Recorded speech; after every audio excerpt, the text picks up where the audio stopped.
Buenas noches, iglesia, por doquiera ustedes están.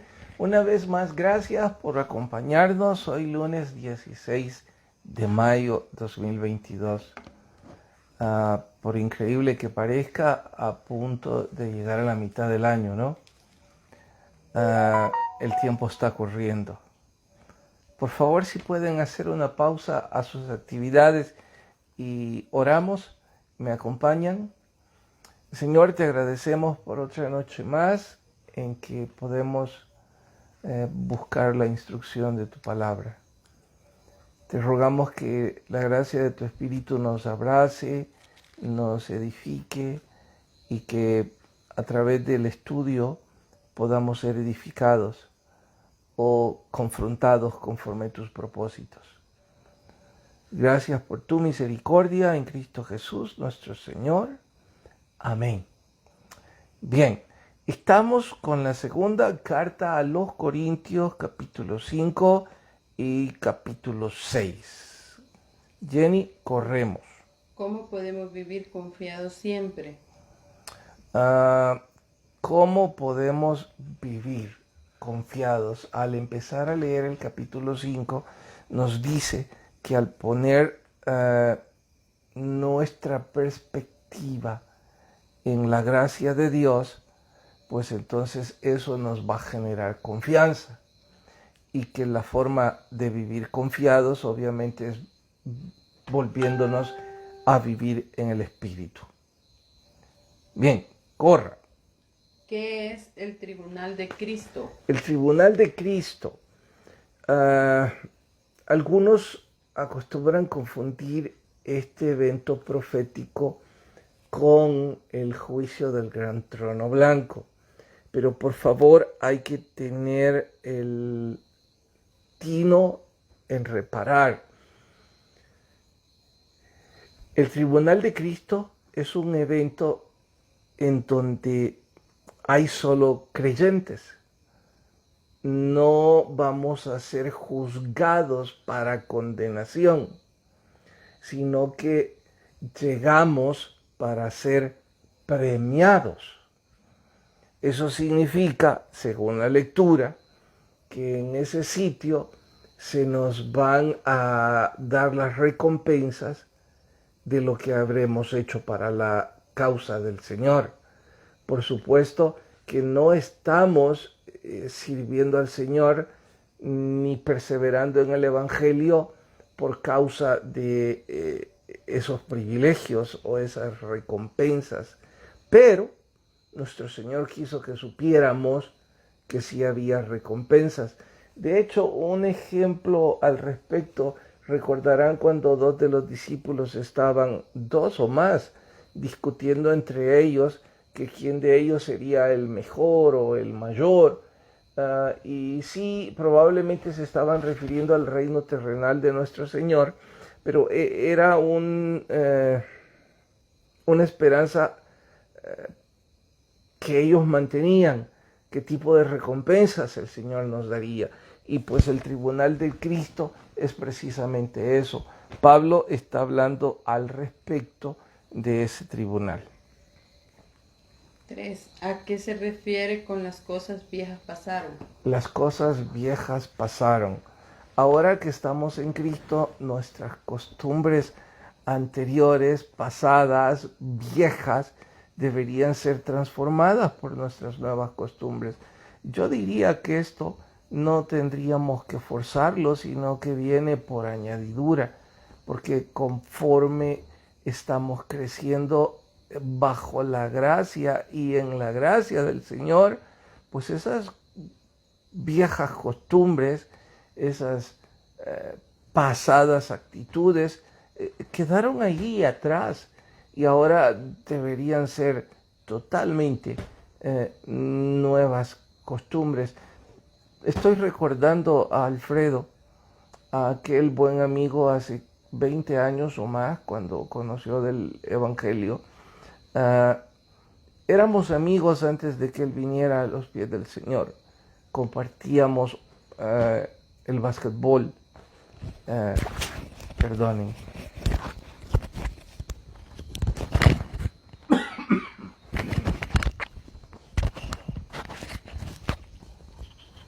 disculpen, compartíamos el basquetbol y recuerdo que siempre el grupo de jugadores le hacíamos bromas porque a diferencia de la mayor parte que intentábamos cuidarnos en lo que comíamos, por supuesto antes de los partidos, lo que bebíamos, él llegaba siempre fumando. Sujetaba sus zapatos fumando y siempre nosotros diciéndole apaga eso porque, bueno, de hecho yo soy alérgico al humo, de cualquier tipo de humo y estando a punto de jugar con mayor razón, ¿no? Pero él ni le importaba la opinión de nosotros ni le incomodaba. Y más aún, siempre se ponía la cajetilla en la camiseta. Es decir, la metía aquí, o la camisa que llevaba, y esta resaltaba sus músculos, era corpulento, y por supuesto la cajetilla.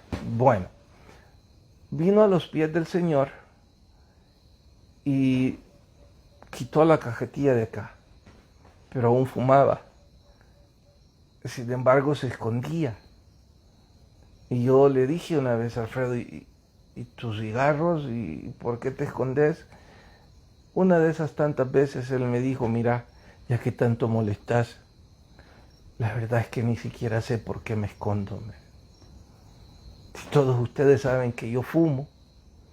Y yo sonreí y le dije, porque ahora sos una nueva criatura en Cristo. Yo no te pregunto para molestarte. Te pregunto porque ya a ratos quería aplaudirte y decirte que cómo la gracia del Señor está obrando en tu vida. No creo que al esconderte estuvieras en una doble moral. Simple y sencillamente ahora que estás en Cristo, estás luchando con la adicción y ya no te enorgullece que tu fe no esté paralela a tus actos. Él sonrió y me dijo, nunca lo vi así, pero qué bueno. Así es que a esto se refiere con que las cosas viejas pasaron.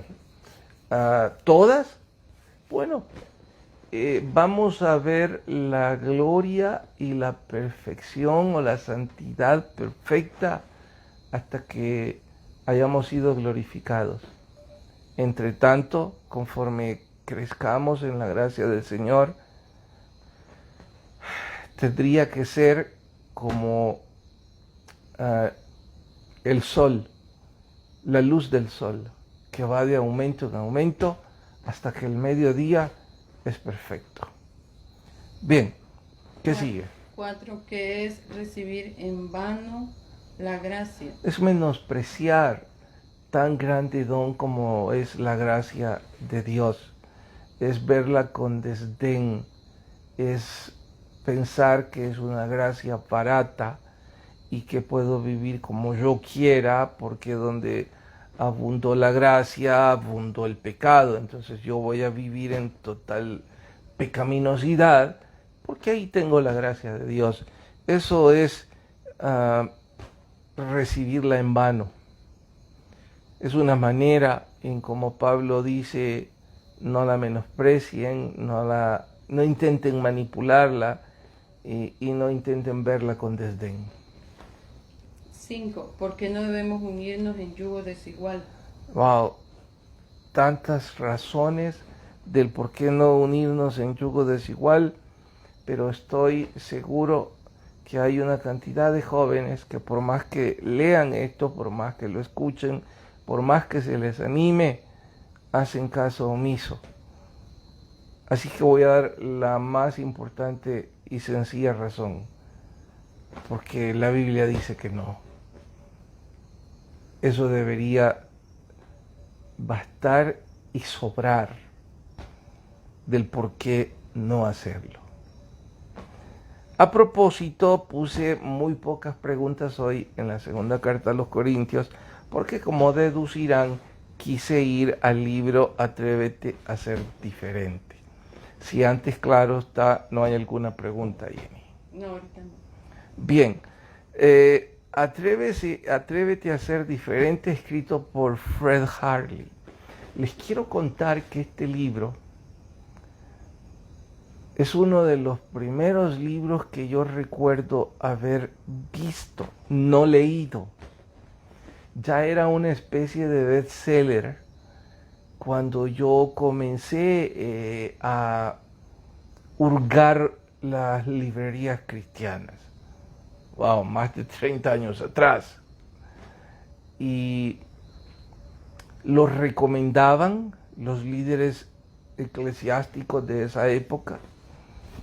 Se vendía mucho en las librerías y por una extraña razón nunca lo tuve en mis manos para leerlo.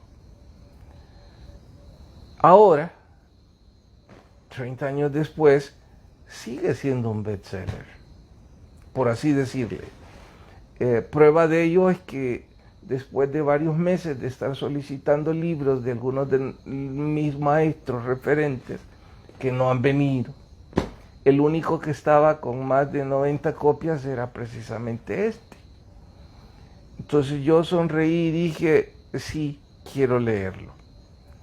La primera pregunta habla precisamente sobre el escritor y no deja de sorprender que estamos obviamente frente a un muy experimentado predicador.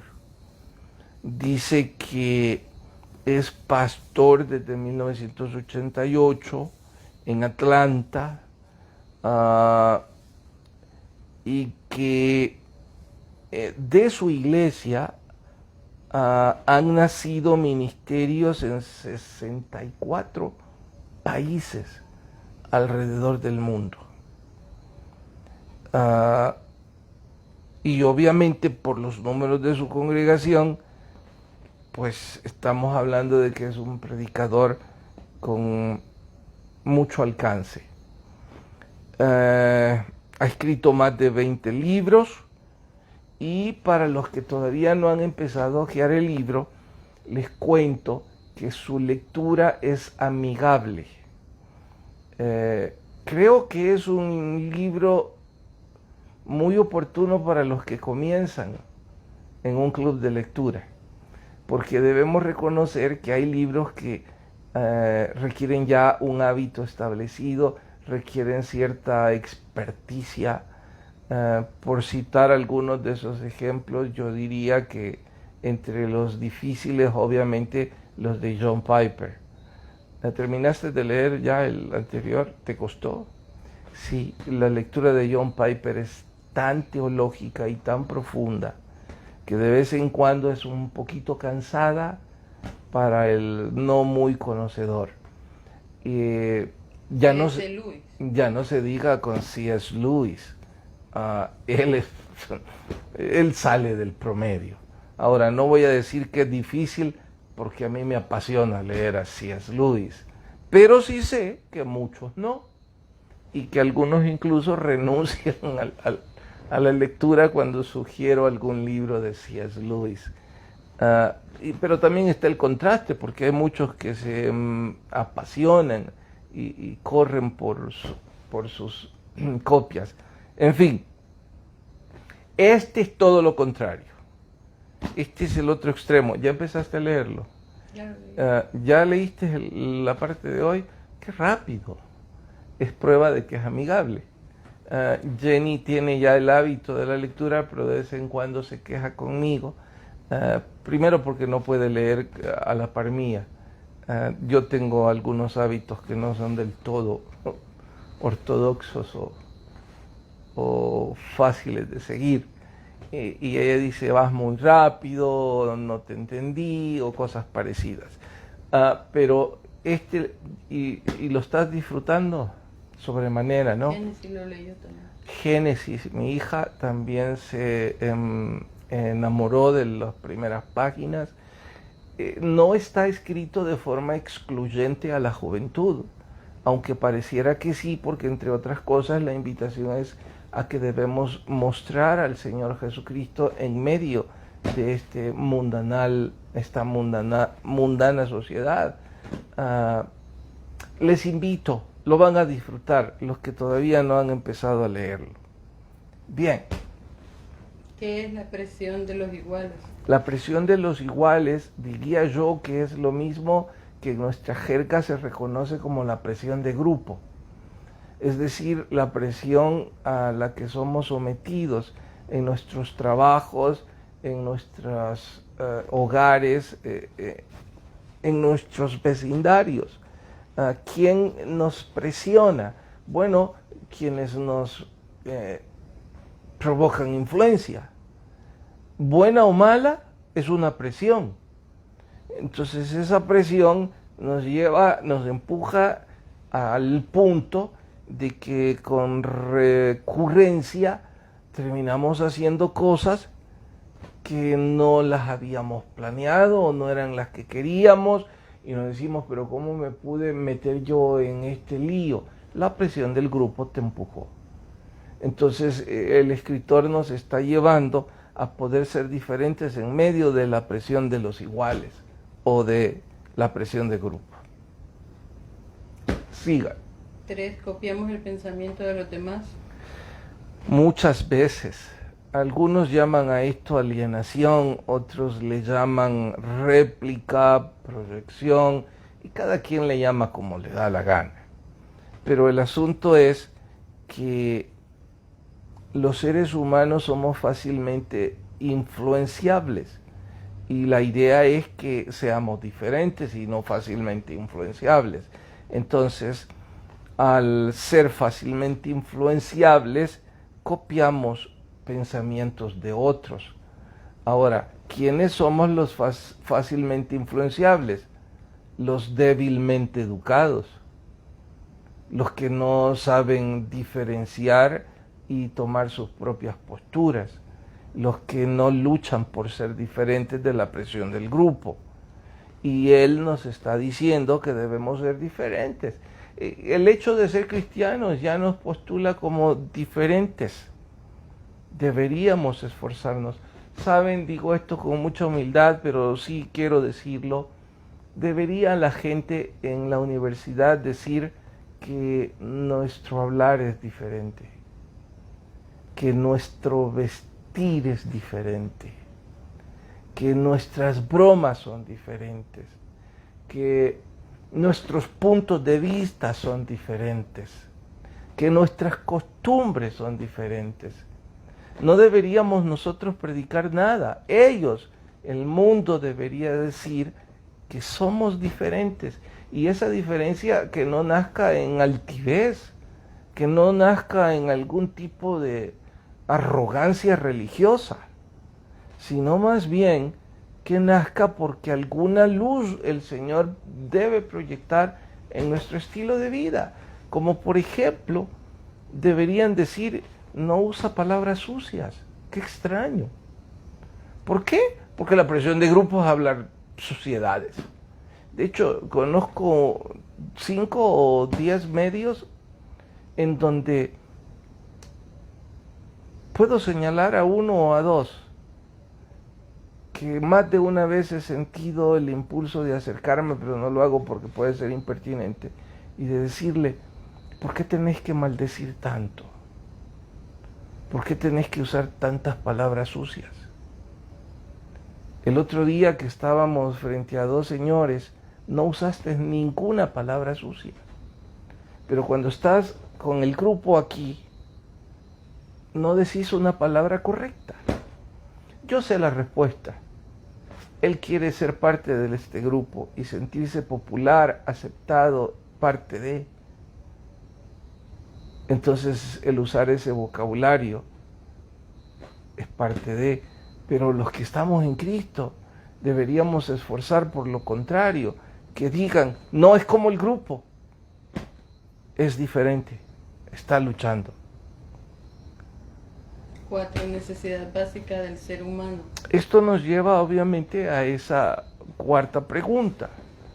el ser humano, por supuesto que necesitamos ser aceptados y necesitamos ser amados, pero debemos llegar a la conclusión de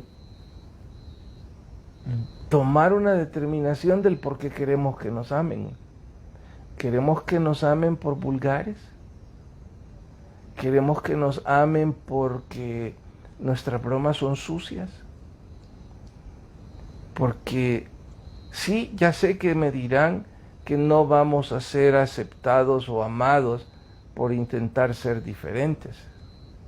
Como el caso de aquella señorita, esta niña en la iglesia, que me dijo en consejería que se había sentido, la habían hecho sentir ridícula, porque en su empresa usan falda y la política no escrita, pero acostumbrada, era que arriba de la rodilla. ¿Y cómo se llaman las faldas que además son más delgadas de las rodillas? Es decir, no son acampanadas. Pegadas. No. Bueno, pegadas. Entonces ella no se sentía bien. Y ella me contó que ella hizo ajustes a su uniforme, las hizo un poco más acampanadas y un poquito más largas de las rodillas.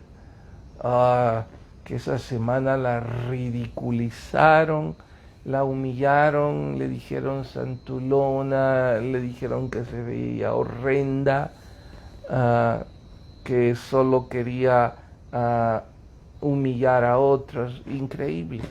Entonces era su primer trabajo y ella llorando me dijo: pastor, ¿usted qué opina? Ella era alumna cuando yo todavía daba clases en el seminario y yo le pregunté: el mundo no va a estar satisfecho con que querrás ser diferente. ¿Querés que te acepten porque sos como el mundo o porque das luz? Ella dijo: bueno, es más importante por dar luz. Entonces que no te importe. Seguite esforzando por lo que te han contratado. Te han contratado no por lo largo. ¿Está escrita la política? No. Bueno.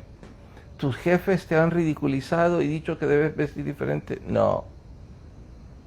Pues entonces, que tus jefes opinen por la eficiencia de tu trabajo y no por tu falta.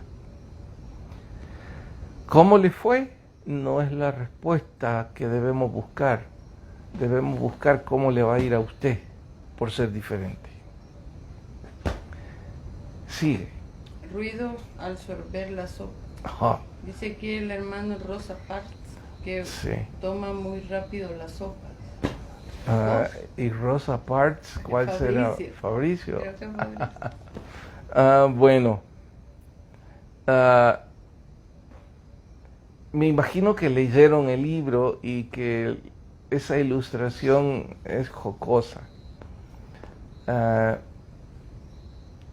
Supongo que fueron mis papás los que me enseñaron eso, porque yo estaba sonriendo, pues igual me cuesta trabajo tomar la sopa con alguien que hace chasquidos con sus labios al sorber la sopa. Siento que no es muy educado hacerlo. Y el punto es precisamente ese, que el chico del cual se ocupa la ilustración fue educado por sus papás así.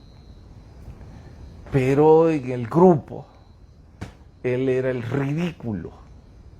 Le acusaban de que si pertenecía a la high class, que si era de alta sociedad, que si lo hacía por aparentar cosas. Y ¿me das permiso de contar mis malos hábitos? Mi familia me molesta sobremanera. Intentan humillarme. No me molesta, por eso lo estoy diciendo. Yo soy uno de los locos en este país que no puede comer las pupusas con las manos. yo necesito tenedor y cuchillo. Y en mi familia nuclear me molesta terrible, me dicen que de dónde salí, que quiénes son mis papás, que quiero aparentar, que no me han dicho. Y las veces que hemos ido, porque claro está que ir a comer pupusas con los extranjeros es parte de la visita. Y ahí me molestan más el gringo pidiendo tenedor. Porque claro, todos los demás sin tenedor, y les dicen a los extranjeros que deben comerlas sin tenedor, excepto el gringo, o sea, yo...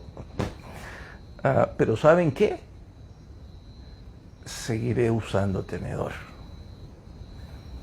Ahora, no lo hago porque yo quiero ser diferente. En lo que a mí respecta, y creo que el escritor va por esa vía, yo, no los demás, no los juzgo, yo me siento sucio cuando me lleno de aceite y cuando Jenny toma el curtido, el vinagre con la mano y lo hace así. Yo digo, ¿cómo pueden hacer eso? No me molesta que ella lo haga, me da risa. Yo creo que a mi hija y a mi esposa les molesta que yo tome el tenedor. Pero en fin, tengo una razón. ¿Por qué he dicho todo esto? Porque lo que el escritor nos está diciendo es que debemos tener una razón del por qué ser diferentes.